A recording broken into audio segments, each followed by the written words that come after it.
قالت نملتن، چونٹا بولا یا ایھا النمل ادخلوا فی مساکنکم، چونٹیوں گھس جاؤ اپنے اپنے سوراخوں میں گھس جاؤ، اپنے اپنے بلوں میں گھس جاؤ۔ بھئی کیوں گھس جاؤ؟ لا یحطمنکم سلیمان وجنودہ، کہیں ایسا نہ ہو کہ سلیمان اور سلیمان کا لشکر تمہیں کچلتا ہوا اور رونتا ہوا گزر جائے۔ وادی النمل کا واقعہ ہے، چونٹیوں کا میدان تھا اور اس میدان سے سلیمان کا لشکر گزر رہا تھا، سلیمان کی سربراہی میں گزر رہا تھا، سلیمان اپنے گھوڑے پہ سوار تھے، لشکر پیچھے تھا، اور ایک مرتبہ چونٹے نے چونٹیوں سے کہا اپنے اپنے سوراخوں میں جاؤ، کہیں ایسا نہ ہو کہ سلیمان، بھائی توجہ رہے، سلیمان اور ان کا لشکر تمہیں کچلتا ہوا گزر جائے۔ وَهُمْ لَا يَشْعُرُونَ، اور انہیں شعور بھی نہ ہو۔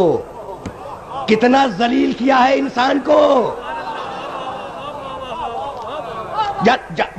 جانور کی زبان سے، چونٹے کی زبان سے انسان کو ذلیل کروا دیا۔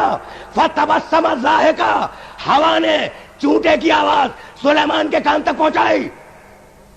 سلیمان پہلے مسکرائے پھر ہنس پڑے۔ بھائی اس میں ہنسنے کی کیا بات تھی؟ اب اپنے بھرے ہوئے مجمع سے ایک سوال کرنا چاہ رہا ہوں۔ بھائی چونٹے نے اتنا ہی تو کہا تھا نا کہ کہیں ایسا نہ ہو کہ بے شعوری میں سلیمان اور ان کا لشکر تمہیں کچلتا ہوا گزر جائے۔ وَهُمْ لَا يَشْعُرُونَ، اور انہیں شعور بھی نہ ہو۔ اس میں مسکرانے کی کیا بات ہے؟ اس میں ہنسنے کی کیا بات ہے؟ تو سلیمان کے مسکرانے نے بتلا دیا، سلیمان کے مسکرانے نے بتلا دیا کہ جو نبی پر بے شعوری کا الزام لگائے وہ جانور ہی ہوگا، انسان نہیں ہو سکتا۔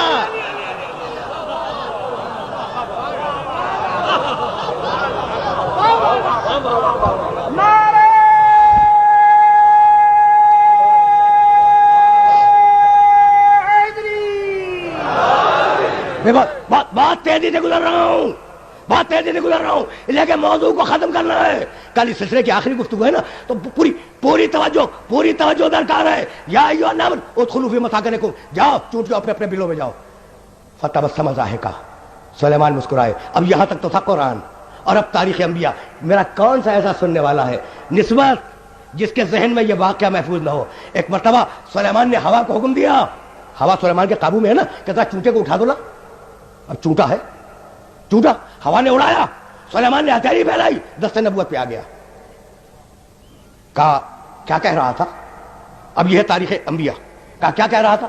کہا یا نبی اللہ، یہ جو آپ کے ساتھی ہیں نا، یہ ان کے لیے کہا۔ آپ سے بات متعلق نہیں ہے، یہ جو آپ کے ساتھی لشکری ہیں ان کے متعلق کہا۔ سلیمان جلال کے عالم میں کہنے لگے، بھئی کتنا سمجھدار تھا چونٹا، اسی منزل کے لیے تو زحمت دی تھی۔ سلیمان جلال کے عالم میں کہنے لگے کہ تو اپنے آپ کو سمجھتا کیا ہے؟ تو افضل یا میں افضل؟ نبی ہوں،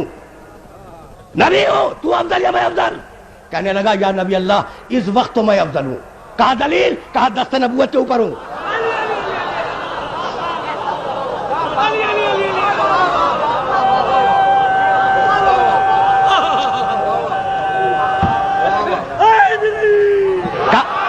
کہا دلیل؟ کہا دلیل کیا ہے؟